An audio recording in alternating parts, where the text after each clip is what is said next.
11:30 a.m. Order, order. Royal Albert Hall bell. Good morning, my name is Nusrat Ghani. I am the Chairman of Ways and Means and I'm chairing today's unopposed bill committee.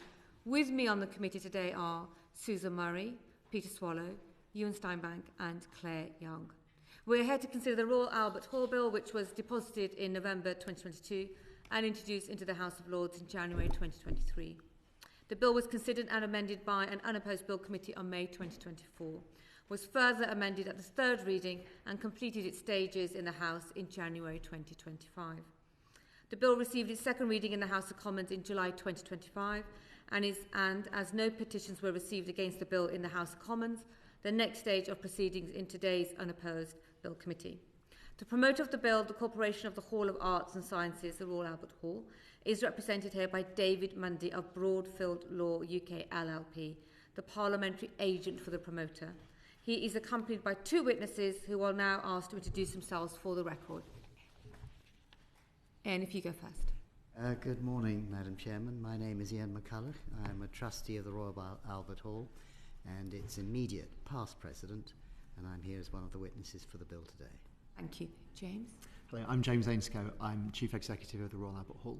I've been Chief Executive since May 2023, but I also worked at the Royal Albert Hall, first as Finance Director and then as Chief Operating Officer between 2008 and 2017. We will first hear from Mr Mundy, who will make representation in support of the bill on behalf of the promoter. Members of the committee may ask questions at any time. The promoter's evidence bundle will be uploaded to the Parliament website after this session. I'll now hand over to you, Mr Mundy. Thank you, Madam Chair, and thank you to members of the committee. As the Chair said, I am the agent for the Corporation of the Hall of Arts and Sciences, the Royal Albert Hall, and we can use the word the Hall or Corporation interchangeably if we may in relation to it. And they are the promoters of this bill, the Royal Albert Hall Bill. You've heard from Mr McCulloch and Mr Ainscough, who I propose to call as witnesses as the committee, as the Chair would find helpful. They can deal with, as you've seen from their evidence, all aspects of the bill as far as we're concerned, and in particular Mr McCulloch as immediate past president, who's had carriage of the bill from the Hall's point of view to date, and Mr Ainscough, who can help, as the committee wishes, on the question of financial aspects relating to the bill. Just in terms of housekeeping, if I may, you've got before you a bundle, I think, but also you have on the screen in front of you the exhibits that went in alongside the two respective witness statements. We can direct you to those particular parts of the exhibits as you wish, or you can turn them up on your bundles. And as I go through, it may be useful just to sort of highlight the points, but I'm in your hands on that. Thank you. Thank you. The bill will effect certain changes in the corporation's constitution. These changes will affect the rights, including the property rights, of members of the Hall, who are known as, or we will call, the seat holders. And therefore, it cannot be achieved by means other than a bill or an Act of Parliament. In fact, the Hall's constitution, in its original charter, gives the Hall power to amend its constitution under Articles 24 and 26, which is an additional provision that allows it to promote a new charter or seek a charter change. But neither of those mechanisms deal with the question of interfering with private property rights. To do that, we need a bill or an act, and in short, that is why we're here. Upon introduction in the House of Lords, the promoters made a statement on their view on the compatibility of the bill's provisions with the Convention rights in compliance with Standing Order 38.3. The position remains the same in this House. That statement was based on an opinion from leading counsel, Paul Bowen KC, and was reported on approvingly by a Minister of the Crown, Stephanie Peacock, on 4th February 2025 in this House in compliance with another standing order, the standing order for this House, 169A. In summary, the specific changes that are being sought in the bill would aid the corporation as follows. Clause 3, which relates to the annual contribution, would remove the provision in the Royal Albert Hall Act 1966 which makes provision for a cap on what is called the seat rate, or the annual contribution payable by members of the corporation who are registered holders of permanent seats in the hall, which members set ordinarily every 6 years, and to change the threshold for approving the seat rate from 66% to 75%, the current threshold for setting the seat rate cap, and therefore we say a reasonable adjustment to protect the interests of the members. So the cap is being removed, the cap on the seat rate goes under our proposed clause, but we are adjusting to give greater security to the members the actual percentage that's required of members to give effect to the actual rate itself. So it's a sort of give and take arrangement there. Clause 4 of the bill, which is the main clause, as you will have gathered, is the further power to exclude members from the hall. This puts in place an additional mechanism to Section 14 of the 1966 Act for members to agree to what are called exclusives in excess of and of a different kind to those which the 66 Act, Section 14, permits. And you will have gathered that exclusives are performances where members are excluded from the hall. So what in broad terms we're seeking to do is to increase the ability of the council to shut members out from various performances. And that is consistent really with the measures that have been promoted over the years in relation to the Royal Albert Hall, which is in effect to deprive members of an element of their property rights, so that the hall itself becomes the beneficiary of, in effect, the whole hall at any time it needs to put on a particular type of performance. So it is part of, it is a gift, in effect, that we're asking the members to make. You'll be aware that the Attorney General issued a report on the bill in advance of this unopposed bill committee, as required by Standing Order 158. The Attorney General says he does not oppose the bill, although he says he shares his predecessor's disappointment that the bill is not more ambitious. And he says fails to recognise the potential conflict between the private interests of seat-holding trustees and the corporation's charitable objects. He goes on to say, and I'm quoting, "It is regrettable that the bill does not make any meaningful change to the governance arrangements of the Royal Albert Hall, which remains one of the UK's most important cultural institutions." Madam Chair, it's my client's case that the Hall's existing governance structures properly deal with any such conflict.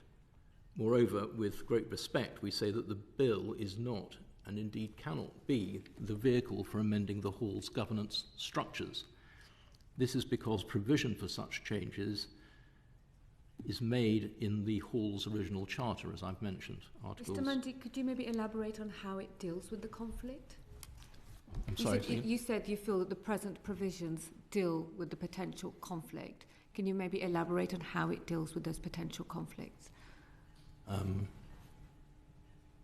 Well, the provision itself doesn't deal specifically. The provisions in question that we're promoting do not deal specifically with the conflict of interest. They, as I've indicated, those types of change are amenable to change under the Hall's existing constitutional arrangements under its charter, under Articles 24 and 26 of the charter.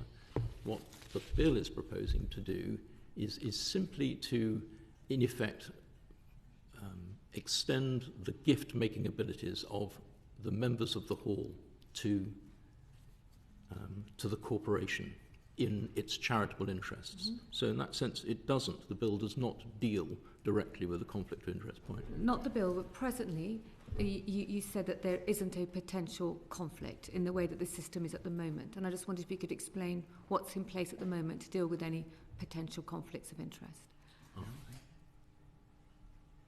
If I can ask Mr. McCulloch to Mr. McCulloch, it's yes, probably please. the best place to explain. Thank you, Mr. McCulloch. Madam Chair, perhaps I can help in this way. The conflict of interest we're talking about is implicit in the constitution of the Royal Albert Hall. by the way the hall was created by its royal charter. And it applies to those trustees who are also seat holders. The conflict has always been there. It hasn't changed in character since the beginning.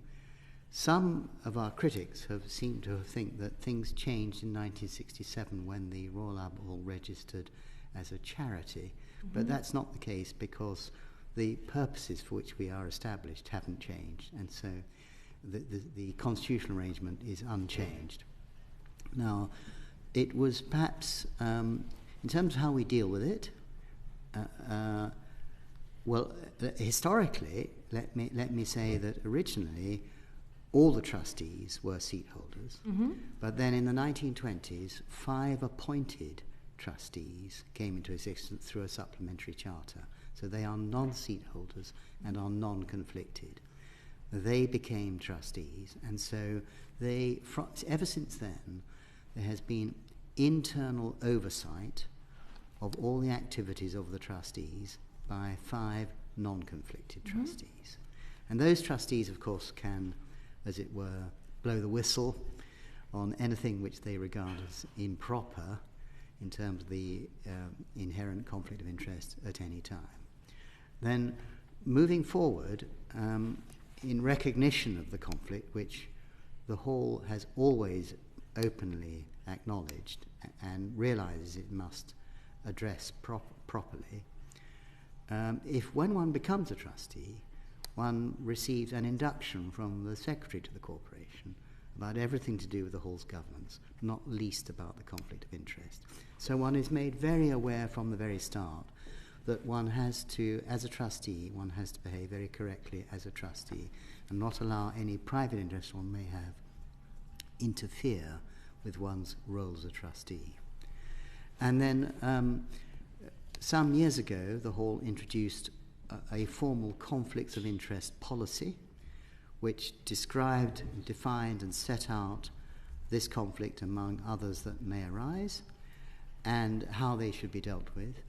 And this policy included the formation of a conflicts of interest committee, who in practice currently very largely comprise those 5 appointed trustees. It's not exactly the same, but it comprises 5 trustees who are non-conflicted. There are 1 or 2 trustees, in fact 3 or 4 trustees possibly, who are not conflicted, who are actually not appointed trustees, but that's perhaps a detail. Okay. There is a conflicts committee. There's a conflicts of interest committee who oversee everything that happens, and they are present because they are trustees, and so they attend all trustee meetings, and they meet separately after every council meeting of the trustees to consider whether anything took place at the trustees' meetings which brought into play the conflict of interest and which calls for consideration as to how the trustees conducted themselves. And that's a regular now feature of our governance. Thank you. Mr. Swallow? Thank you. I think it's really important that we drill down on this, because we just heard evidence from the promoter that the conflict of interest is managed. So it is really important that we get a proper explanation on how that is being managed. So just to start with this committee of how many members on that conflict of interest committee are conflicted? None. But you've just said that some are. No. They're not. I think currently 1 member is not an appointed member, but is not a seat holder either, and so is not conflicted. So there is the members of that subcommittee are all non-member trustees plus 1 non-member non-trustee. No, it is a trustee. Let me explain. I'm very happy for you if you'll bear with me. The trustees, the seat holder. Let me say there are normally 18 elected trustees from the seat holders and 5 appointed trustees, making a total of 23. Of those 18, they may personally be seat holders, or alternatively, they may have been nominated by a corporate entity which owns seats to stand for election as a trustee. Now, in that situation, where somebody has been nominated to stand for election as a trustee by a corporate seat holder and has been successfully elected, they become a trustee, but they are not personally a seat holder. And the Hall took legal advice, some years ago, on to what extent they may be conflicted by virtue of the seat-holding entity that nominated them for election. And in short, one needs to look at each one on a case-by-case basis. But currently, there is one member of the Conflicts of Interest Committee who was nominated for election by a seat-holding corporate entity who is not considered to be conflicted personally. And so, considered by whom? Well, I think it's reasonable to say that on the legal advice we received as to the circumstances in which somebody may or may not be conflicted, not conflicted. Do you take legal advice on the appointment of any new trustee, the extent to which they may or may not be conflicted?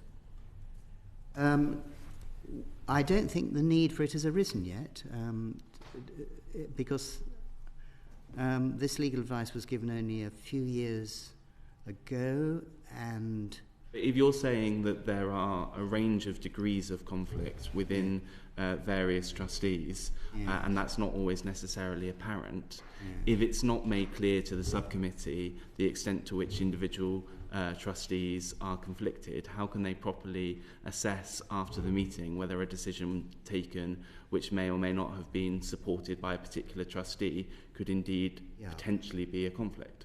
Currently, I believe there are only 4 trustees who were nominated by a corporate seat-holding trustee, and it's one of those 4 who was considered suitable to be on the Conflicts of Interest Committee.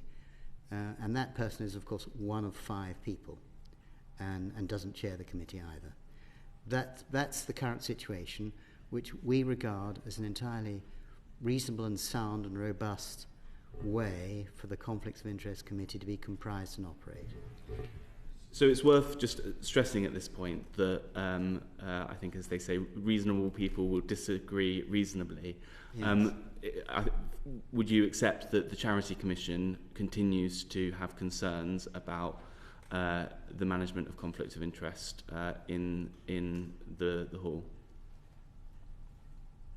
No, I don't think I do accept that, sir, because I don't think the Charity Commission have ever criticised the manner in which we do deal with conflicts of interest. Their view is one that we should take some much more sort of prophylactic view of our governance and somehow reform our governance in a way when there would therefore be no conflict of interest, or it would be so reduced in its effect as to be immaterial, I think. That's more the position of the Charity Commission. We'll have to, if you find a question, we can ask more questions later. I'm worried about on time. This point, yes, Yeah. I think it is important. Are you aware of any other organisations with charitable status that have a similar degree and nature of conflict of interest within their governance? No, I'm not. I do believe that the Hall is unique in this respect. It was set up like this in 1867, and I don't know of any other organisation which can be is comparable to it in this respect. But just to conclude this sort of line of questioning, I mean, the Hall is a very professionally run organisation by its executive team, led by James Ainscough on my left, who are accountable to the trustees. And I think nobody has found fault in the way any trustees behave as trustees.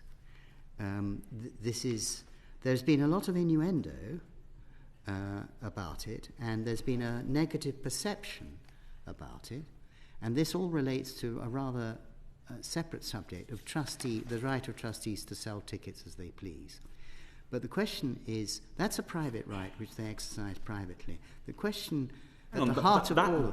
That is what is the conflict. You can't say it's separate. You can't say it's a private matter. That is the conflict. I believe that the question at the heart of it is how trustees behave as trustees, not what they do in their private life. It's how they behave as a trustee. And that, I think, is... And we are open to any amount of scrutiny that we wish as trustees.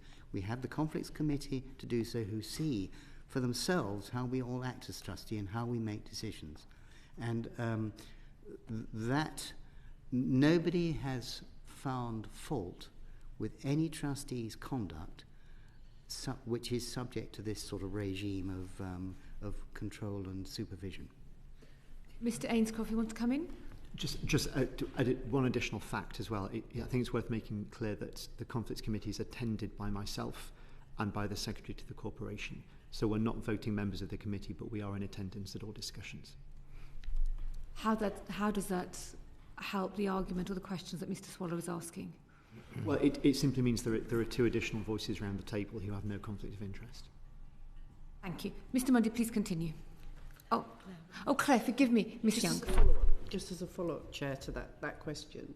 So do you have any statutory or through your governance structures any requirement to sort of report if you do think there's conflicts of interest?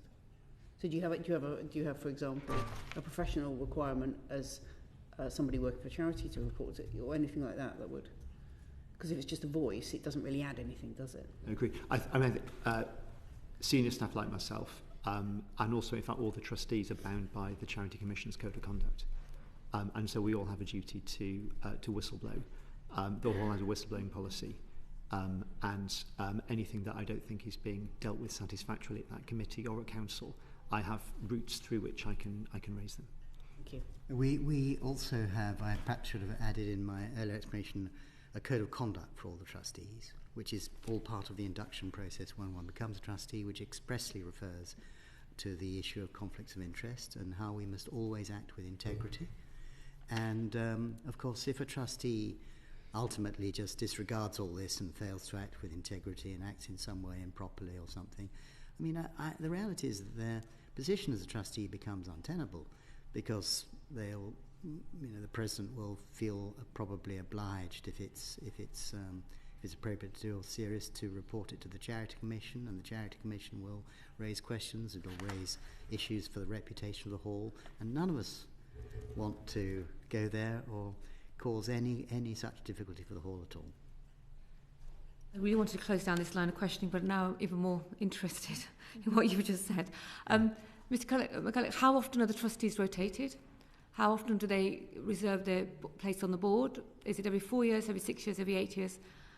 The elected trustees yes. Serve a term of office of 3 years, yes. And they can be re-elected. Yes. How competitive is it? How often do people compete for those seats, or do you have to go out and beg and borrow people to sit on the board? Well, it changes from year to year. It's rarely that competitive, to be honest, and it's more often that the president has to look around the membership to see, look for new skills and new blood. There is quite a lot of turnover at each trustee annual general meeting, because every annual general meeting, 6 of the 18 come up for election. It's sort of rotating basis. Mm-hmm. And of course, not always all 6 are up for re-election. People stand down and so on. So there's quite a regular turnover of trusteeship. But there isn't a queue of members all wanting to stand for election. Thank you. We wish there were. We're always encouraging our members to stand for election, so it is more competitive. This might not be the time and the place for that pitch, but noted. Yeah. Mr. Mundy. Thank you, Madam Chair. It may just be helpful if I address the question that arose in the other place in the House of Lords, the special report, which is obviously relevant to what we're discussing, but we just want to make some submissions in relation to it. So following the opposed bill committee in the House of Lords, that committee published a special report. Because of the locus standi of the petitioners in that hearing was disallowed by the opposed bill committee, there was no opportunity for us, the promoters, to give evidence or to comment on the matters anticipated to be raised and actually raised in that report. We respectfully point out that whilst the report notes the difference between the Hall and the Charity Commission, as we have been discussing, as to what form of amendment to its governance is in the best interest of the charity, and records the committee's view that for reasons set out an impasse has been reached, there is in our respectful submission no impasse in terms of the ways to resolve that difference. It remains open to the charity, as I've explained, under its own powers, to make changes to its form of governance as it considers on careful analysis appropriate if a change is required. However, it's also open to the Charity Commission to exercise its powers under the Charities Act to intervene and make its own scheme if the corporation unreasonably declines to apply for a scheme of its own accord. Under either route, compelling reasons are required to make changes, particularly those changes with which the charity does not, on careful consideration and advice, agree. Changes that are alleged to be required in the public interest and in the interests of the charity should, we suggest, only be made after proper scrutiny as part, if necessary, of a judicial or quasi-judicial process as Parliament itself has provided. If I can just summarise then, is the changes to the Hall's form of governance can be made by special resolution of the corporation under the terms of the Charter of 1867. There is also power for them to be made by the Charity Commission in operation of provisions of the Charities Act 2011. In our respectful view, the private bill process is not one where those issues should be raised, because they have been devolved by Parliament to other processes. In short, therefore, we commend the bill to you in its form as a filled-up bill, and that filled-up bill, as you know, has the omission of Clause 5. In essence, that is the only substantive change that we wish to make, and I will, if you like, take you through the sort of the genesis of Clause 5, which is the clause that was voted upon at third reading in the House of Lords. We would like, but before that, Mr. Swallow, you have a question? Well, just with respect, I accept the point that this is not a bill about the governance of the Royal Albert Hall, as much as I would sort of like to see that governance looked at. And I'm not even going to sort of waste anyone's time by asking you all of the questions I'd like to ask you on what you're planning to do about it. Clause 5 is not about governance, is it? Mr. Mundy? It is to a degree, in my view, about governance. Can you explain how? Can you explain how? Well, Clause 5 is a governance change because it is in fact conditioning the way in which the ordinary governance arrangements of the Hall operate. Only so insofar as the rest of the bill does. It's putting a condition on the way in which the enhanced, as we would wish it, the enhanced ability of the members to make a gift is promoted in this bill, and we see that. Let him respond. Mr. Mundy, finish, and then Mr. Swallow will come back. No, I think that is the point. What Clause 4 is about is, it is, as we've said already, it is enhancing the ability of the members to make a gift to the Hall, and that must be in the interests of the charity, we say. Clause 5 puts a condition on the making of that gift, which seems to me, sorry, to answer your original point, a governance point. Clause 4 is a governance point because it is conditioning the way in which a gift is proposed to be made commensurate with the Hall's existing governance arrangements. Mr. Swallow's going to challenge that, Mr. Swallow. Well, I mean, we can go back and forth on it. I don't see how, for example, changing voting thresholds and lifting a cap on the number of days is materially different from changing the way in which tickets can be resold. Both could be described as enhancements, both could be described as conditions. It seems to me semantics to suggest that one is one thing and the other is another. It's not semantics. The point is that both Clause 3 and Clause 4 are provisions that impact upon the property rights of the members who are being asked to make the gift. That is not true of Clause 5. Clause 3 and Clause 4 are why we are here, because of the need to have a bill to authorise that deprivation or interference with property rights, human rights as such. Clause 5 does not do that. In the ordinary course, it would not be within the varies of the bill to promote it. Because fundamentally, you think it has nothing to do with property rights. Is that what you're saying? Mm. So that is why we're here. So to make it clear, there are other mechanisms that the Hall has in its charter to make the sorts of changes Mr. Swallow's referring to, which it will do and is doing. Sorry, I'm just leaning in for some guidance because it is. I'm just asking Justin. He may not want to give his view because he'll be discussing it with us in private. But just the difference between Mr. Swallow and Mr. Mundy's line. You don't have to. Oh, you can't speak during. I'm so sorry. We will then, Mr. Swallow, raise that afterwards. Is there anything else you want to say on that point in response to Mr. Swallow? I don't believe so, other than, excuse me, just to reiterate the point that I hope I've made clear, that the clauses 3 and clauses 4 of the bill, which are our clauses, are required because they interfere with property rights of the members. That is all. That is why we're here, to promote those provisions. Other provisions that can deal with both the constitution of the Hall and its broader constitution in terms of its charter are provided for under the terms of the original charter, which is fit for purpose and was confirmed as being fit for purpose in the 1966 Act of Parliament. Mr. Ainscough? Yeah, I just wanted to add an additional point, which I hope doesn't confuse in any way. From my perspective, David is correct that the bill is here because it affects the private property rights of seat holders. But from my perspective, what the bill does is enables the Hall to put certain types of shows on its stage, which the charity really wants to put on the stage. And that, for me, is why there's a fundamental difference between Clause 4, what appears on our stage and what the general public can enjoy, and Clause 5, which is about the governance behaviour of the seat holder trustees. That is a good way of putting it, Mr. Ainscough. Does that satisfy you, Mr. Swallow? Shall we come back to it later? Not a bit, but I have no further questions. Sure? Thank you. Mr. Mundy, continue. I was just going to sort of talk, please, if I may, explain Clause 5 and explain how it came about.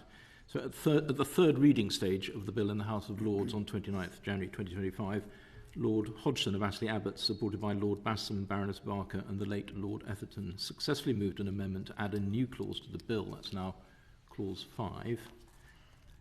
Its title, the side note, is indicative. It's restrictions on powers to exclude members. So what the bill is trying to do is impose upon the members by taking a power to exclude them. Rather oddly, this amendment is a restriction on that power. So on its face, it is doing really something contrary to what one imagines the amendment is seeking to do. When tabling the amendment, Lord Hodgson provided the following written statement. This is to ensure that any power to exclude members from the Hall can only be exercised when approved by a subcommittee of which the independent members of the Council form a majority, and then any tickets for seats received as a result of the changes proposed in the bill may only be sold through a ticket return scheme. This is because of the potential conflict of interest of the charity's trustees. In the absence of this provision, those seat holders who are also trustees and so control the Hall are able to resell tickets made available to them through third-party websites at above the face value of the tickets. As Mr. McCulloch explains, and I think as we've spoken about, Clause 5 seeks to address the authorised conflicts of interest for seat holding council members by requiring them to undertake only to sell their tickets through the Hall's TRS, thereby curtailing the rights of seat holders to deal with their tickets as they choose if they want to remain or become a council member. With respect, we say this is a governance issue that is not of itself the subject of the bill. If it were addressed directly as a standalone provision, it would be outside the scope of the bill and would contravene the seat holders' convention rights, amongst other things. Instead, therefore, Clause 5 has been cast as a set of conditions on Clause 4. The drafting... Mr. Mundy, yes. Just a moment. Mr. Ainscough, as Chief Executive, can you explain to me what you think this amendment means? Yes, I mean, it's hard to describe what it means without talking about the dangers of it. Go for it. And my personal fear about it is that it allows one council member, by refusing to comply with Clause 5, to put the charity in a situation where it has to return to the 1966 Act in terms of the lettings. And returning... Goes back to 88 days, you mean? Yeah, and in particular the difference between operating to the 66 Act versus operating to the memo and guidelines that modify the 66 Act is about runs of shows at the Hall. And there are kind of four ways in which the latitude that the memo and guidelines give us are really helpful. So if you think about, firstly, the memo and guidelines allow us, they give us rules on short runs, which are not thought about at all in the 66 Act. That allows us to bring in, firstly, high-profile artists who might not come for one night only, but will come for a multiple number of nights. And so recent examples would include Eric Clapton, David Gilmour, Joe Hisaishi, Bryan Adams. So it allows us to bring in a high calibre of artist. Secondly, it allows us to bring in short runs of events that would be cost prohibitive if we just had them for one show. We do these glorious films in concert where you come and watch the film played, but the soundtrack is played live by an orchestra. It's incredibly expensive to put those on. With a run with a decent balance of exclusives in there, we can afford to do that. Thirdly, those guidelines allow us to bring in long-run events, and in particular, we have Cirque du Soleil across the January to February period, and a lot of venues will tell you it's not easy to find kind of world-class quality product to put on in those months. And then finally, it allows us to bring in certain artistic performances that again can only be justified with long run, and particularly ballet in the round. So if we're in a position where we had to return to the 66 Act and follow it to the letter, rather than the latitude that the memo and guidelines give us, there would be some fundamental changes to the charities' lettings. My view is that would be likely to lead to not just a financial implication for the Hall's bottom line, but actually an implication for the artistic quality and the breadth of programming at the Hall.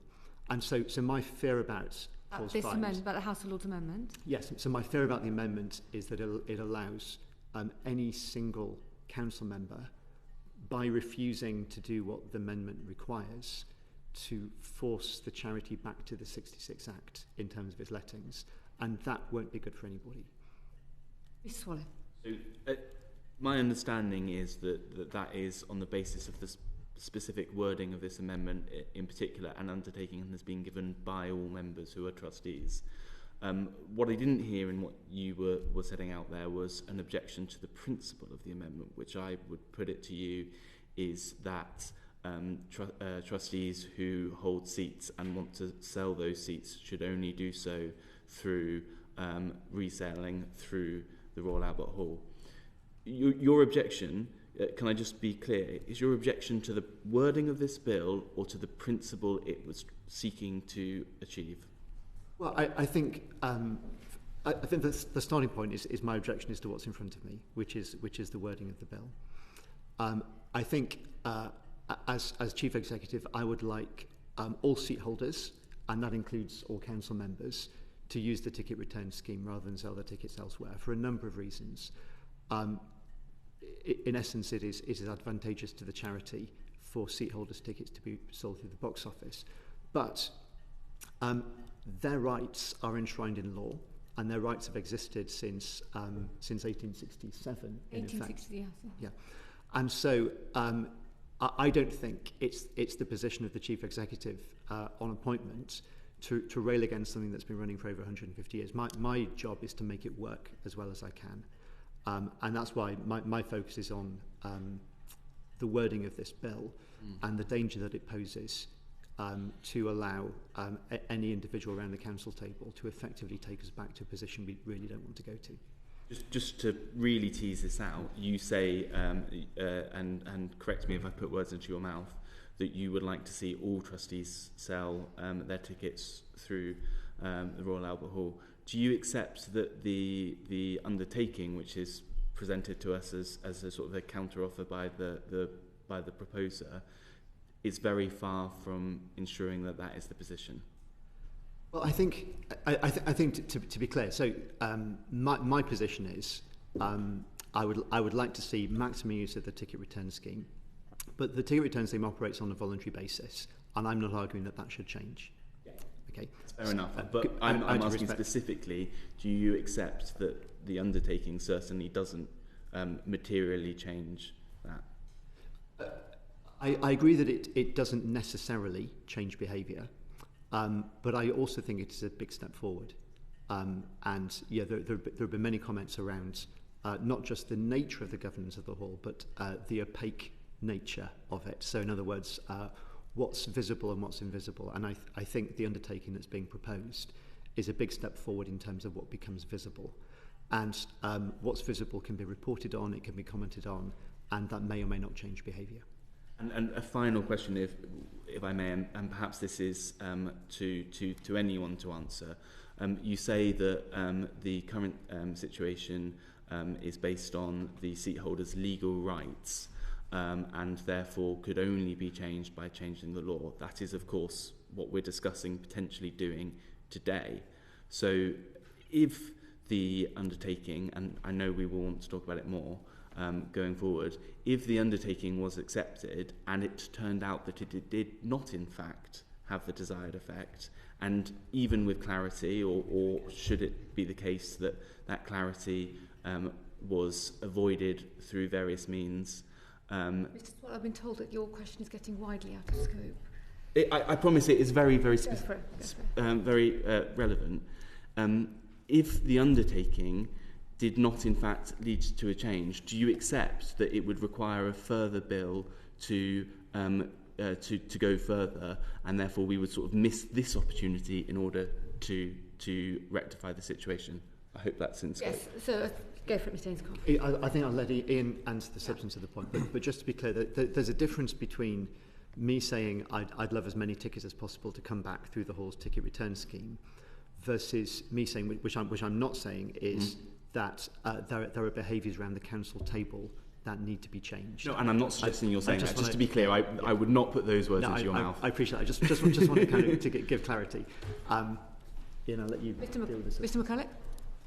Madam Chairman, Mr. Swallow, we see that there is a debate that can be had on whether seat holder trustees should be allowed to sell their tickets as they please, as they always have been, or whether, for some reason now, that freedom and that legal right should be curtailed in some way. We can see we can have a debate about that, but our position is that debate is not relevant to this bill. And Clause 5 does not actually restrict the right of seat holders, generally, or those who are trustees, to sell their tickets as they please. All it really does is saying, if you want the benefit of Clause 4, then you have to accept the restriction imposed in Clause 5.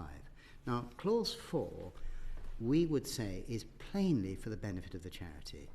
It's been promoted as much at the request of the executive, who plan all the programming, James Ainscough and his team, to enhance the reputation of the hall, its ability to engage the best events possible on the best terms possible.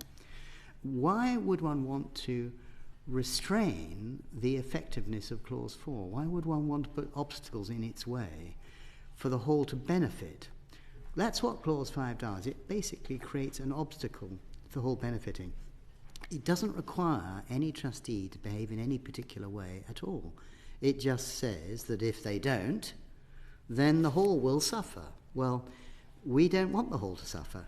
That's it. Thank you, Mr. McCulloch. Yeah. Miss Young? Yes, if I can come back to Mr. Mundy, because it appears to me that we're hearing different arguments against Clause 5. It seemed to me that you were arguing it is out of scope because of the nature of it is not the same as the nature of the other clauses that were originally in the bill. And yet when we came to Mr. Ainscough, the argument was about the impact it would have. It was about the principle of it. So are you arguing against the principle, or are you just trying to argue it's out of scope? I don't think Clause 5 is out of scope. Okay. I'm saying that if it was promoted separately, its intention would be out of scope in the sense that's not what this bill is about. But what it does, it would not have been acceptable, I don't think, for the House of Lords to have that clause within the bill if it was out of scope. Mm-hmm. So it has been brought within scope, we say artificially, by making it a condition of Clause 4. Okay. Understand. Which, Ms Young, I think we will deliberate over afterwards anyhow. That's fine. Mr. Mundy, please continue. I think that is all I have to say on Clause 5. I'm in your hands, really, in terms of how you'd like. We have us to questions. proceed. We Yes. have questions. So we have quite a few questions, and we also need time to deliberate as well. So I would urge for the answers to be on point as much as possible. But I appreciate that there's obviously texture that you want to add. And for me, it's useful to hear from Mr. Ainscough as much as possible because it sort of enables us to understand what this piece of legislation would mean, how the impact it would have on the hall itself. So I will go to Mr. Steinbank first, who's been remarkably quiet. So I assume there's going to be a flurry of questions. Mr. Steinbank. Just two questions. Talking about the hypothetical impact if Clause 5 did come into effect, what would be the response of the corporation under existing governance arrangements if a trustee refused the undertaking that's suggested in that clause? Mr. McCulloch or... Yes, Madam Chair, I'm just composing my thoughts as to how to respond to that. If Clause 5 were enacted and it meant what it is intended to mean, which we don't think it does, but that's a separate issue, and a trustee just refused to sell their ticket through the ticket return scheme, Yeah. the question, I think, is what can the hall do about that? And it's hard to know what the hall could do about it. The hall, in effect, would not be able to operate Clause 4. It would not be able to enjoy the benefit of the resolution passed under Clause 4. It might undermine some existing contracts already in place, which would have reputational as well as contractual and financial implications for the hall. But it would be the hall that would suffer, not the individual trustee. Because Clause 5 doesn't require a trustee to behave in any particular way. It merely says that if he or she doesn't, Clause 4 won't work for the benefit of the hall. Do you currently have governance arrangements in place for the removal of trustees where their behaviour or non-compliance, is, if Clause 5 is passed into law, non-compliance with the law, to remove seat-holding trustees from their position after they've been elected? Trustees can be removed in two different ways, I think. One, well, possibly three. One is under the Constitution, where the members can have a trustee removed by a vote under the Constitution. The members themselves can vote for a trustee to be removed. A second, I think, would be by intervention of the Charity Commission, who may, on inquiry, conclude that a trustee is no longer fit to be a trustee. And the reality of that, if the Charity Commission were to reach such a conclusion, the reality is that that trustee would have to stand down, whatever the Constitution actually says about being entitled to be elected as a trustee.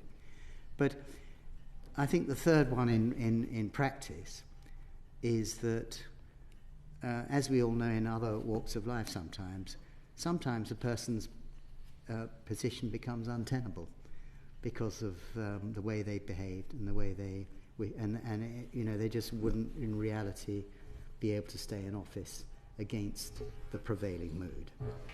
And what you've described there is a sort of mature part of your existing policy for the removal of trustees. Yes, that would be one way of putting it. Okay. My next question is probably on whether through existing governance arrangements at the Royal Albert Hall, has there ever been any previous attempt through a resolution proposed by the trustees to compel them to use the ticket selling process? Obviously, I think it's described as 62%, 65% currently do use that. And obviously the undertaking that we've been given is described, I believe, by Mr Ainscough as a leap forward, an advance. Has there ever been any attempt through resolution to try and compel seat-holding trustees to sell their tickets through what is described in Clause 5? Mr Ainscough, you've jumped in numbers in tickets that are resold through the box office. Has there ever been a process to formulate that? Yeah. Why has there been that jump? What's happened? Sorry, a jump, an increase in the number? Yes, yeah. Was it a process that you went through to encourage that jump, or have you tried to do that before? I mean, we want the ticket return scheme to be attractive Yeah. to all seat holders, which includes, obviously, seat holding council members. And so over time, we've done a number of operational and financial changes to how it operates to make it attractive to use. In particular, compared to, say, 15 years ago, there's now a members portal, and you can manage all your tickets digitally. Whereas like 15 years ago, you'd get your tickets physically and you'd have to post them back to the hall. So we've improved the management of it and made some changes to the arrangements in how the finances are shared through the ticket return scheme. And that's made it more and more attractive. And May I Mr. just Tan- come yes, back go for it. to answer Ms Steinbeck's question a little bit more informatively. There have, over time, been discussions among the trustees as whether they should try and decide upon some self-denying ordinance, without legal force, as to how they will deal with their tickets. And this has never really succeeded for a variety of reasons. Some just think it's wrong in principle that one should impose that kind of restriction on a private right which doesn't impact on the way they behave as trustee. The other thing is that you would have to renew it every time there's a change of trustee, which would be renewing it every year with any new trustee that comes into office, and I don't think that would work. There was an attempt to achieve this by means of a bylaw some years ago. Whether that would have been a lawful bylaw is extremely doubtful because of its interference with private property rights, but in any event it didn't find favour because it was going to discourage people from becoming trustees. Legal advice regarding that proposed bylaw and the assertion that's made that it was doubtful?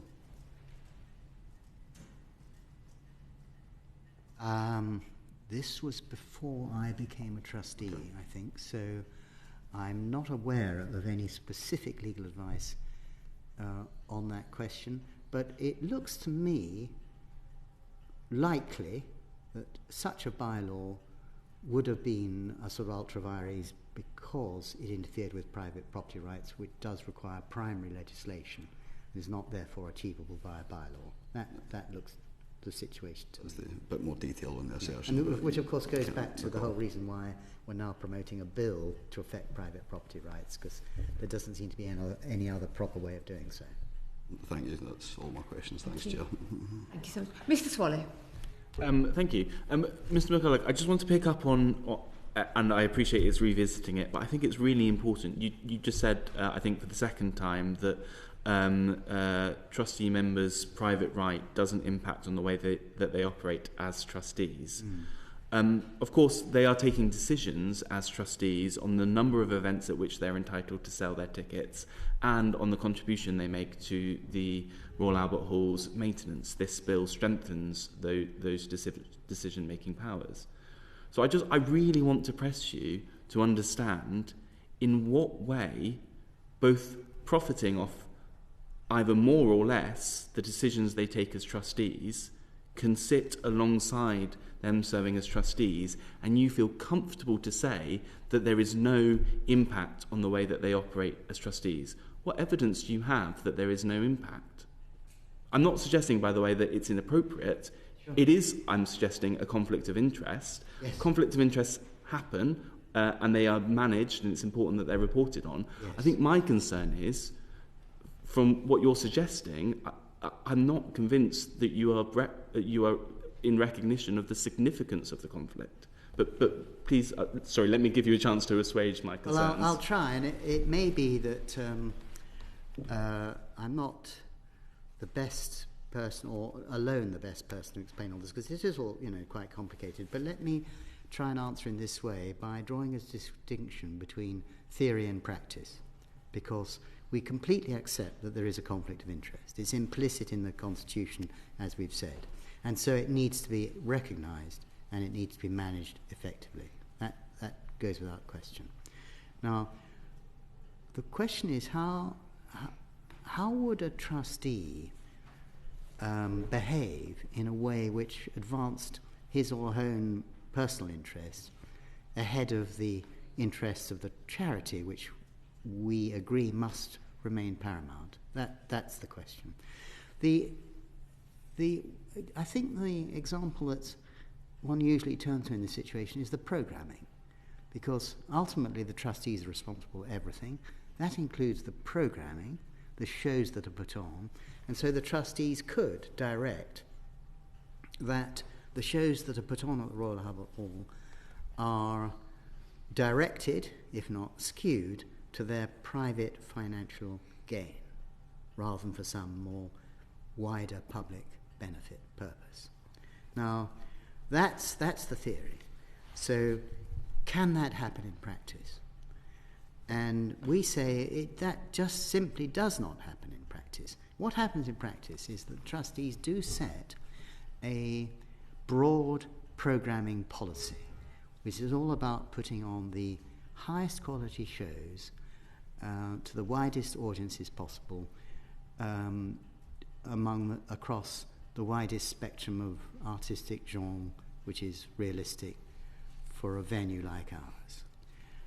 That's the sort of overriding policy position, which the trustees do ultimately decide upon, but I think I don't know anyone who would disagree with it. So then the question is, how is that broad policy position put into practice? And the Hall, I think, has what may be called a kind of dashboard. Now, you've got to remember that the Hall lets 3/4 of its events. The trustees don't put on shows themselves, except a few, Christmas month, but most of the things. And most of the things where there might be sort of extra money to be made by a seat holder are probably private lets. They're third party, not private, third party lets to a promoter. James mentioned Eric Clapton as an example. Now, there the Hall operates a sort of dashboard where it judges applications for lets according to their financial viability, because we don't want a half-empty hall. It's a big place, and we want people to fill it to be viable. Artistic merit, it's got to be reputation. It has to serve the right purpose within our charitable purposes, and public benefit. You can judge anything on whether this delivers public benefit. And so when people come to the Hall and say we want to hire at the Hall, or for that matter when our own executive programming team go out and encourage people to attract people to come to the Hall, they apply this sort of matrix, all of which I don't think anybody would disagree with. And then, in the sort of last stage of all this, is that the executive team have complete authority to engage or not engage, to contract or not contract particular acts. We have a programming policy which gives the executive that delegated authority. And so, for example, speaking personally, I have hardly ever, if ever, known what shows are coming on at the hall until they're publicly contracted, and we're told about them by the executive team. So can I suggest that you have set out there in plenty of detail, which is very helpful, one specific way in which there is not the conflict is not triggered. Yeah. Let me put to you a counter example of one where my perception is that it very much is. As you say,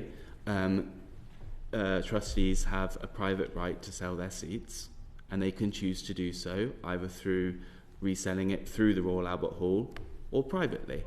I would put it to you that when they choose to do that privately, it is not in the best interests of the Royal Albert Hall, and it is instead something that they have chosen to do to maximise their financial return. Now, I recognise that it is a private asset, and they are entitled to do that as holders of a private asset, but I would put it to you that that is definitionally in conflict with their role as trustee, where were they acting only in the best interests of the Royal Albert Hall, they would do what 2/3 of trustees do and sell it through the resale system.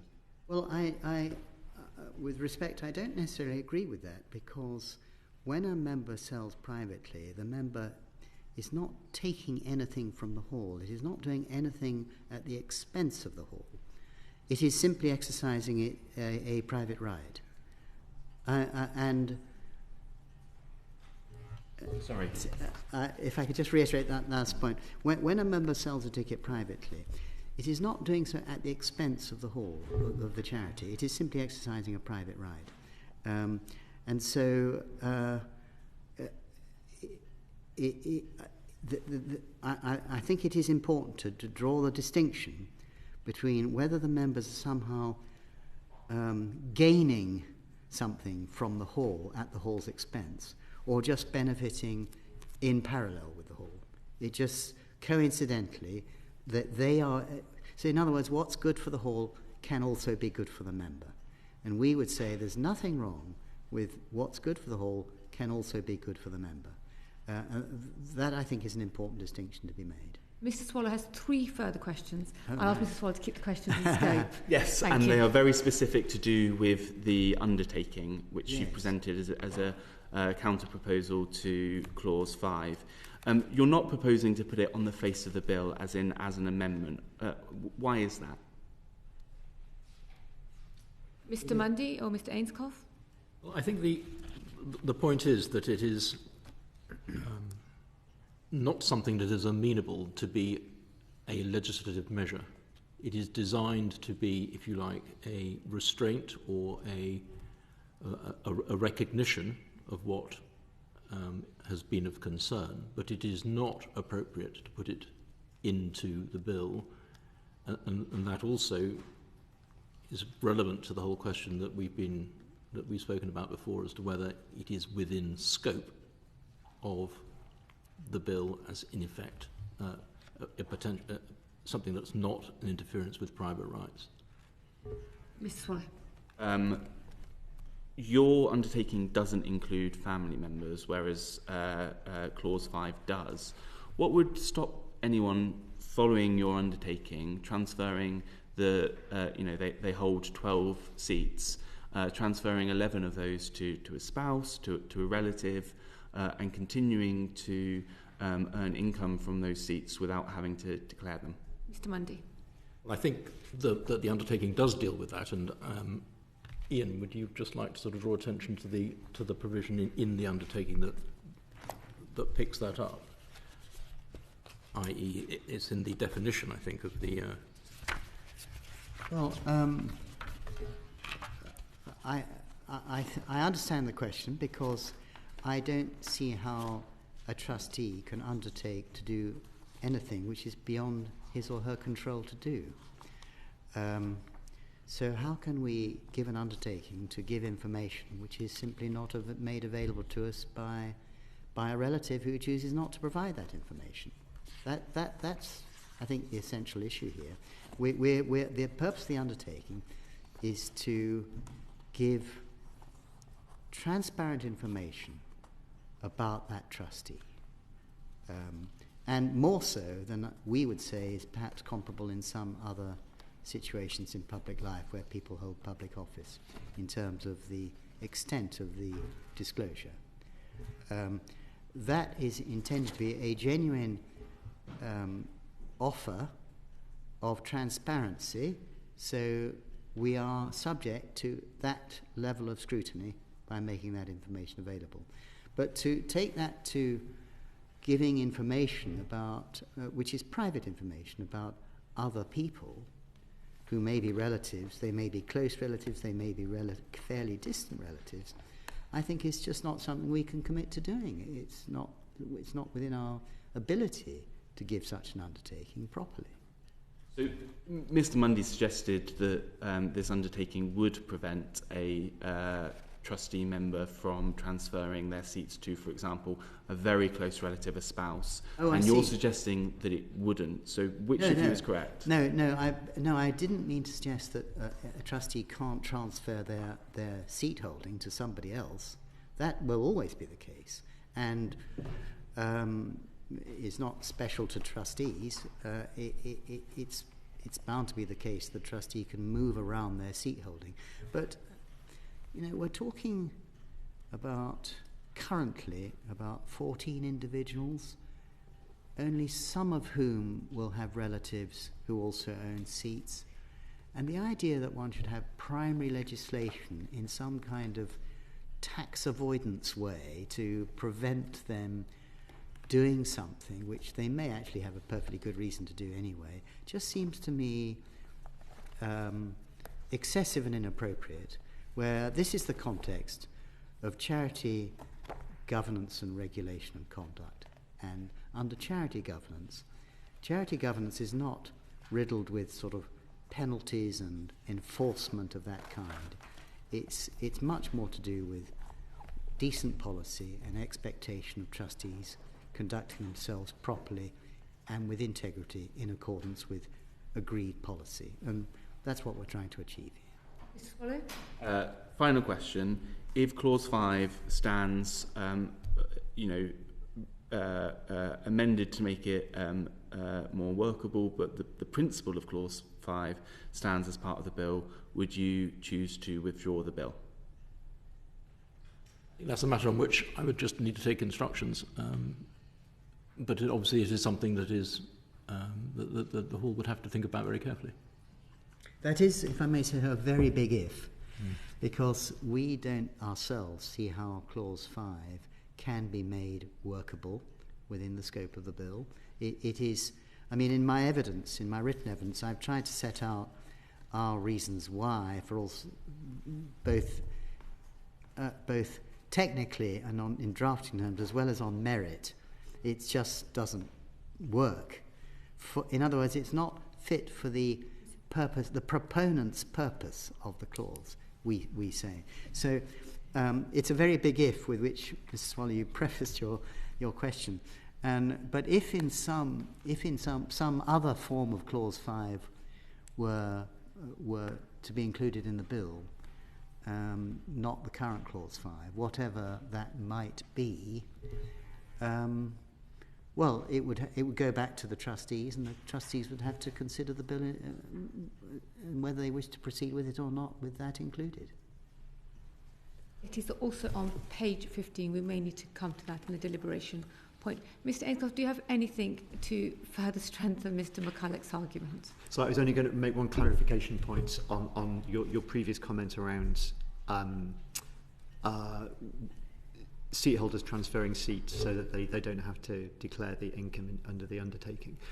We already, in our annual report and accounts, declare the total number of total number of seat holdings that seat holding council members have, including themselves directly and connected parties. So unconnected parties. Unconnected parties. But so the undertaking doesn't cover connected parties. Agreed. So the point I'm making this is that effectively, if there was a huge disparity between or a huge change in the difference between the total connected party seat holdings and the number of seat holdings for which income was being declared, it would be clear. In other words, do you know what I mean? As in, the undertaking will cover a subset of the total connected party seat holdings for council members, and it will be clear what the ratio is between those two figures. Mr. Swallow, do you want to dig into it further? Okay. Miss Murray, do you have any questions? I have, okay, yes. Thank you very much. So I want to just build on what has been raised as this concern about whether or not the seat holders are getting private benefit to the disbenefit, effectively, of the charity. So my question is around, there are future hypotheticals and there is past practice. What past practice of the seat holders has extended beyond them getting the value of selling their seat for a performance, and how has that benefited the charity and aided the public benefit? Mr. Ainscough, shall I come to you first on that? So I didn't quite follow the question in terms of the past practice leading to the benefit of the charity. Looking at past accounts, there are ways that the seat holders have supported the organisation, and it is not simply a benefit to the seat holder that they can sell their tickets or that they can use their tickets.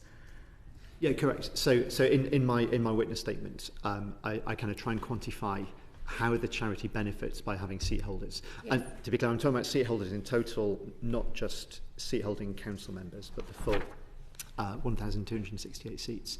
So obviously they pay a seat rate each year. They over time have given us the ability to do exclusives, and then they currently allow us to go beyond the 66 Act, so we have even more exclusives. There have been points in time when they pay what's called a supplementary seat rate to either help the hall over a difficulty, and COVID is a classic example, or to allow the hall to make a step change in its capital infrastructure. And also by using the ticket return scheme, the hall is able to benefit financially, because whenever we sell a ticket through our box office, we have a handling fee, which goes to the charity. So all those mechanisms mean that the seat holders have a financial value to the charity, and we don't get and don't apply for ongoing funding from the likes of Arts Council England or others. And so for us, it is very helpful as an organisation to have one financial backer who's there with you every year, come what may. Thank you. Thank you. I'm losing my thoughts now. Sorry, if I may, because I know we're going to run out of time. Can you quantify the value that they add in proportion to the total income that you receive annually? Is it in your report, or could you just maybe pop something on the screen? I'm sorry, I know it's your turn to ask, but I just wanted to... It is. Let me just find the paragraph, and then I can quote it to you. I think... Here we go. So in my witness statement, paragraph 2.5, the final sentence, almost 35% of our 13.5 million surplus in 2024 was attributable to the support of the seat holders. This is then regular, because you said the point is, this level of income is coming in every year that enables you to plan. Correct, yeah. And I think it's worth saying as well, although I use the word surplus, so this is operating surplus. So in other words, everything that comes in before we then invest in the building and invest in our education and engagement work. So to state the obvious, because we're a charity, all the money that comes in stays within the system as invested in charitable purposes. It's a very unusual setup, and it's just complicated, and we've all got different questions, and we'll all be deliberating afterwards, is trying to get our head around it. And one that maybe it hasn't been drawn out, then I will go to Ms Young, is you don't want to jeopardise that, to put people off being involved, that 35%, because you're asking them to contribute every year regardless, even though there's there is a conflict, it's been accepted, and there's an opportunity to make a profit, that's also accepted. But it's taken us quite a long while to get to this point, which is quite important, I think, for us to deliberate later. Ms Young, the floor is now yours. Thank you. Thank you, Chair. So two questions, really. So firstly, because there is no undertaking at the moment for people to publish the figures, you may not be able to answer this, but do you have any sense of the level of advantage obtained by being able to freely sell them as opposed to through? So I mean, does it make a would it make a significant difference to people's sort of decision-making process? If I may, I'll make a couple of points. So I think firstly, we don't have data because obviously we don't see how private individuals work, and often when a ticket is being sold above face value in public domain on the likes of Viagogo, you see the price at which it's being offered, which is not necessarily the price at which it's sold. And so it's always very difficult to work things out in terms of quantum. But I think second point to make is, the majority of tickets come back to the ticket return scheme. And where we say roughly 2/3 of the tickets come back, I think to be clear with that, it is all the seat holders, or virtually all the seat holders, who are using the ticket return scheme. So what's going on is that most seat holders are returning something like 2/3 of their tickets, as opposed to 2/3 of the seat holders returning all of their tickets and 1/3 of the seat holders doing what they like. The reason I make that point is I suspect, and I'm talking intuitively rather than with data, I suspect there are probably 10 to 20 shows a year at the Royal Albert Hall where the tickets can command an amount significantly above face value through other market routes. So in other words, the vast majority of tickets I don't think carry that premium above face value that a seat holder could try and leverage. Seat holders may or may not conclude that they can earn more selling at face value through a route that other than ticket return scheme. They'll have to do their own maths on that, and that depends on commission rates and whatever else. But I think that the final point to make, if I may, in answer to that question, which I could have made earlier, is that the Hall's executive operate the programming of the Hall in line with Section, so the 1966 Act amended by the memo and guidelines, and B, in line with the Hall's letting policy. So in other words, the trustees themselves are not being asked whether we should take this artist or that artist, etc. So in other words, they're not sitting there saying, well, we'll have Eric Clapton, but we won't have David Gilmour. We are making those decisions, and we have to do them within the framework we have, which is the memo guidelines and 66 Act, and what we're trying to achieve in terms of the breadth of programming at the Hall. So it would also be, I think, unfair to say that trustees individually or in total are making decisions on the lettings that are given. They're doing what trustees should be doing, which is thinking about policy and boundaries, and then they let the executive head off and do that work. Ticket prices. Yeah, and Ian reminds us all that trustees have no impact on the setting of ticket prices. So for the 3/4 or so of the performances at the Hall that are promoted by third-party promoters, the promoter in discussion with their people, including the artists, will set the prices for those shows. And for the 1/4 or so that are promoted by the Hall itself, it's our programming team who will determine prices. Basically, as you would expect, based principally on A, what the market will bear, and B, making sure that we have a good range of ticket prices so there's accessibility across different price points. Just before I move on to my second question, just a clarity on that point. So the numbers we've got are simply the numbers of tickets that are available to them that are being handed back. So you have, and presumably you have no way of knowing beyond, not even just how much advantage people, you don't even know if people are selling on tickets in any other way, do you? So you can't give us figures to know what percentage of you wouldn't be able to know how many people who were trustees ever use any means other than the ticket return service. Yes, all we know is the number of tickets that come back through the TRS, and obviously we have that financial data. So everything else is invisible. So even if you tried to, for example, as was suggested earlier, tried to have a self-imposed requirement, you wouldn't know if it was being followed or not. No, I mean, it would be done on trust. We would be trusting the trustees. And my other question then is, in relation to either Clause 5 or the undertaking, neither of them refers to a situation of giving away tickets.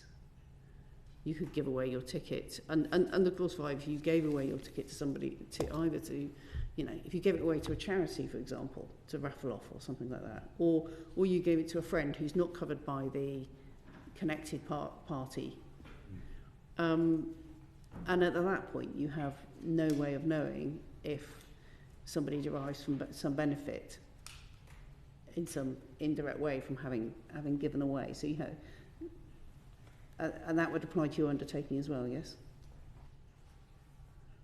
No. Not to the undertaking. The undertaking is about disclosure.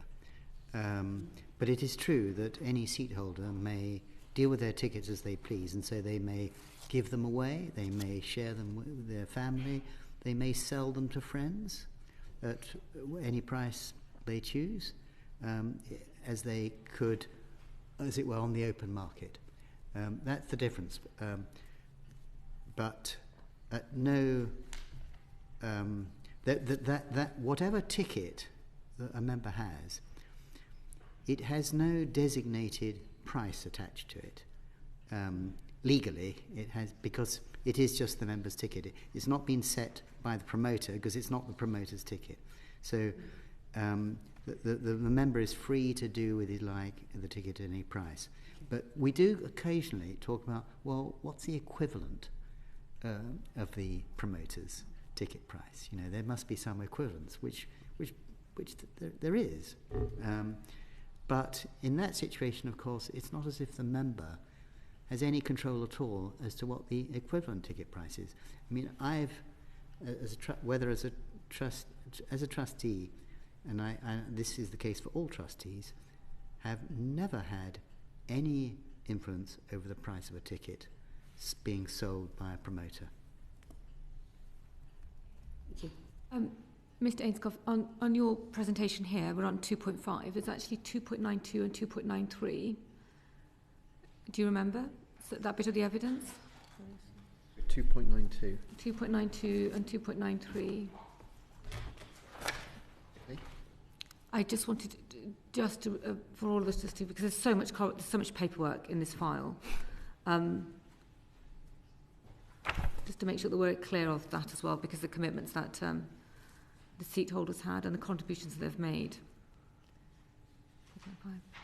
And what I was whispering to Justin just a moment ago was even though it's not the same, because this is a very complicated arrangement, is that if you are a regular season ticket holder at a football stadium and you pass that ticket on, there's no way of calculating where that ticket's ended up. Although the difference here is that 18 of you are fundamentally on the board of trustees. That's the only other challenge. I am not for declarations thinking of my family when I have to forced to go to matches when my husband and my daughter make me. But it's just that the added complication is it's the board of trustees. But I was worried about we were getting out of scope and talking about the reallocation of tickets going forward.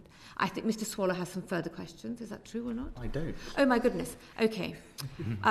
Adam, so it is the case that we sometimes face criticism for, when I say we, members, and I don't necessarily mean trustee members, just members, are sometimes criticised for selling online on some platform tickets above face value because they see by the ticket number that it's identifiable to a member. But it's not necessarily the member selling the ticket at all, because as you say, the member may have very properly given the ticket away or sold it, at a par price, as it were, and somebody else is selling it online. But this is not anything to do with the much bigger problem facing the sports and culture industry about secondary sales of tickets hoovered up by bots on an industrial scale, which is a matter which the hall itself suffers from as much as any other venue. That's absolutely true, and I will come to what I know. So I've just realised what you've just said, Mr. McCulloch, and I knew exactly Mr. Swallow was going to come back in. My reflection on football was different. I was just trying to say that the linkage is on. Unfortunately, Mr. McCulloch, that statement will no doubt require further questions now from Mr. Swallow. Because you've just highlighted my concerns about the undertaking. You've just said that a member could quite properly pass on that ticket to any number of individuals and then sell it on. And of course, you suggest that they would not be responsible to that. I would put it to you that it is their seat. As we've heard, it is their seat. And therefore, to any sort of extent you want to take it, they are responsible for that. So if they pass it on to a connected individual or to a friend or even to a charity out of the goodness of their heart, and then that is sold, the transparency gap that is present in the undertaking as set out by you would mean that we never had that transparency. So my concern, and is this not, well-founded based on what you've just said, is that the undertaking might provide a degree more clarity, but certainly no clarity overall in terms of what's actually happening to these tickets. We heard from Mr. Ainscough there is some uncertainty about what's actually happening with these tickets. The purpose of the undertaking is to provide transparency of financial receipts by trustees. It's not to sort of control the future destiny of any ticket that may be sold and resold, which once was a trustee's ticket or a member's ticket. We can't control that. It's not within our gift to determine what the ultimate history or destination of a ticket.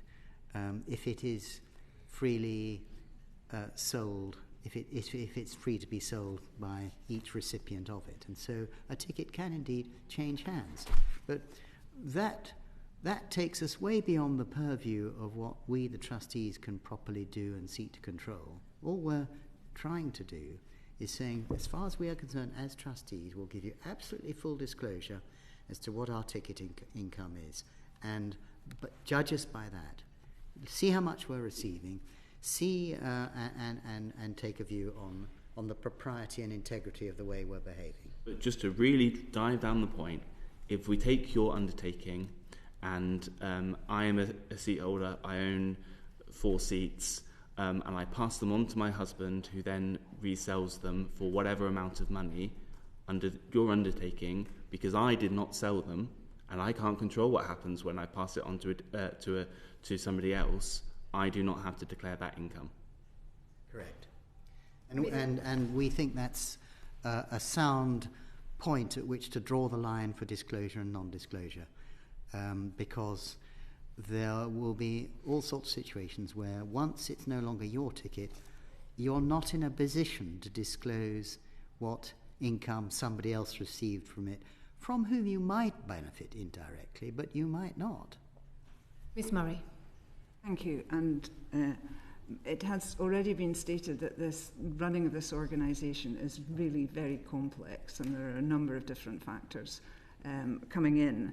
But I think, would it be right of me to interpret this bill as actually making sure that it matches the practice that has been going on in recent times, and in recent times the organisation has in fact been successful in overcoming a number of financial challenges which other organisations, other charities seek to external funds to resolve, but the way that this organisation has been set up right from the beginning, from the Royal Charter, means that it has the ability to work with its members and the public to create that public benefit going forward.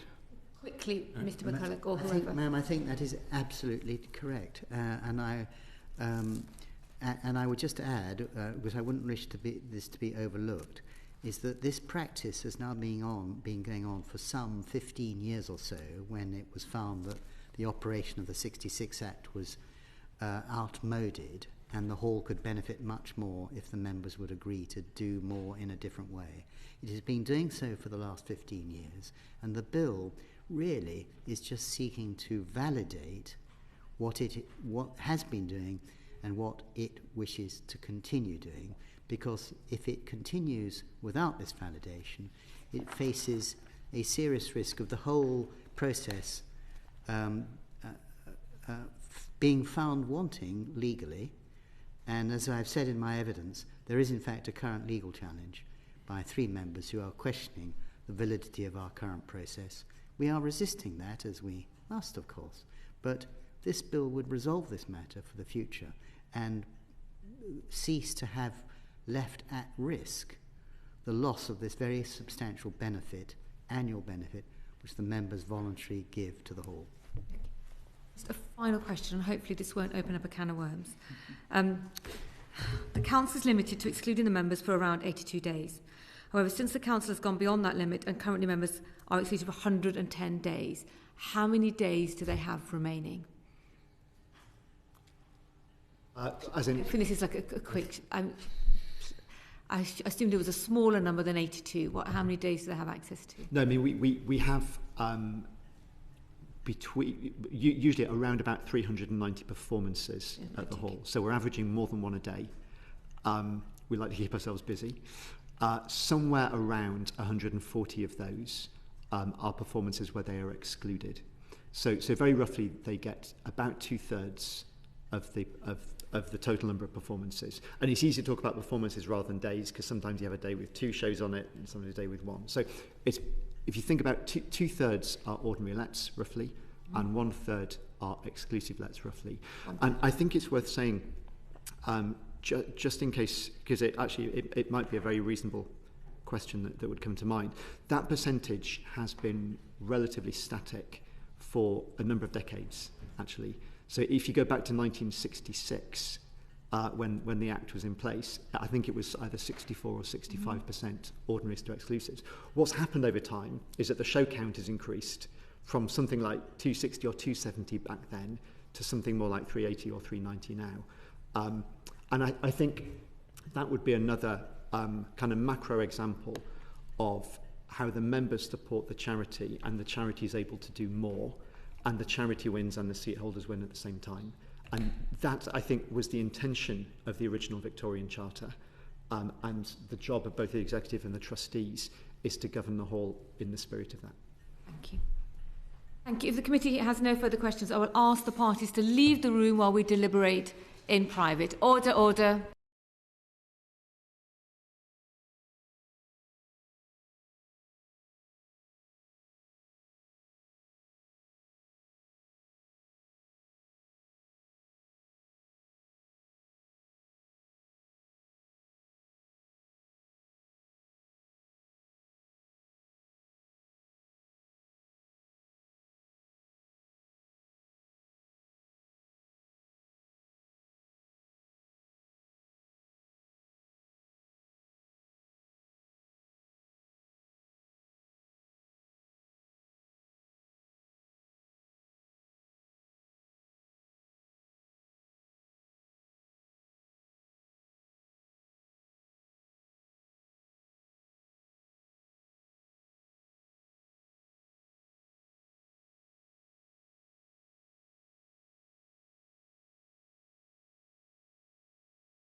matter, but it is, and you need to encourage people to volunteer. You need to know those tickets. I want those tickets.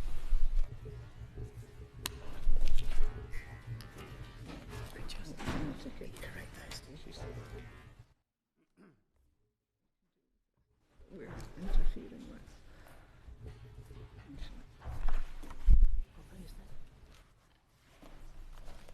If I may, please, there are a couple of points that came up in evidence that we would like to correct. Just seem to us to be inaccuracies that... We can correct the record later, or because I think we should just proceed, because we'll end up having another very long discussion. Is that okay? Order, order. Thank you for your patience while we considered what we have heard this afternoon. We have agreed that we are content for the bill to proceed with the amendment. However, we seek to meet in private to strengthen the undertaking. Does that make sense to you, Mr. Mundy? It does not, I'm afraid, at the moment, because you are saying you agree to the bill with the amendment. But we seek to strengthen the undertaking that you're proposing as the counter to the clause 5. The undertaking that you're proposing, we seek to meet as a committee to strengthen that. Is that understood? To strengthen the undertaking? Yes, I understand. Thank you. Okay. Could I therefore invite Mr. Mundy to conduct the proving of the preamble? Do you have those words to hand? I do have the words to hand, but I need to take instructions, I'm afraid, on that proposal. Is that correct? That is absolutely fine then, Mr. Mundy. Then after we have met in private to strengthen the undertaking, to seek, if there is agreement, then we will meet again, and then you are then able to conduct the proving of the preamble. The undertaking is left hanging, and it may be that they'll ask us to strengthen it or improve it. But I don't think we can approve the preamble on the basis of the unknown undertaking. But clause 5 comes out, so why can't we? Okay. The undertaking.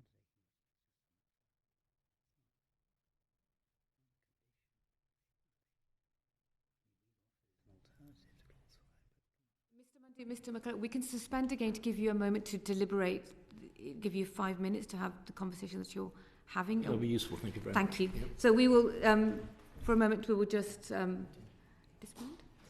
suspend the session. You've got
Yes, with your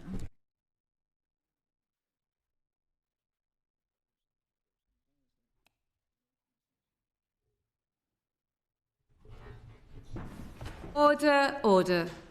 Thank you for your patience while we have considered what we have heard this afternoon.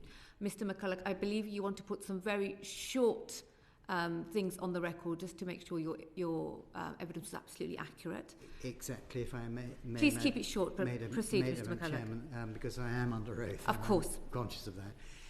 In my evidence earlier, I said that one member of the Conflicts of Interest Committee was elected by nominated for election by a seat holder and was not one of the 5 appointed trustees. In fact, it's 2. It's not 1.